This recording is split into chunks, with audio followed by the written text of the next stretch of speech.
I'm Hayden Cox. I'm a surfboard shaper and designer, and today I'm wearing my black Craftsman boots from R.M. My boots are definitely recognisable and undeniably mine because there's resin drips from the workshop. I've got a dog, and every time we leave him home alone, he goes and grabs my boot. Doesn't chew it, but he puts his teeth on it and makes sure that he's close to me at some point. So yeah, my boots are definitely recognisable, especially the resin drips from the factory.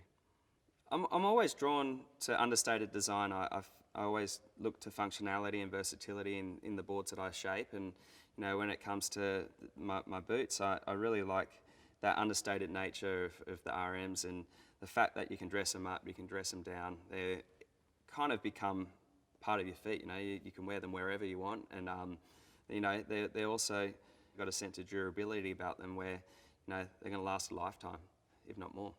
When I'm thinking about designing my surfboards and talking about sustainability, I really look to like the lifespan of a product, and I really try to build my boards so they last and they will give you sort of 5 to 10 years of being able to ride them. And the RMs are definitely designed in that way. The durability and the sense of being able to last generations is something that I really look towards when I'm thinking about design, and I really love that about my boots.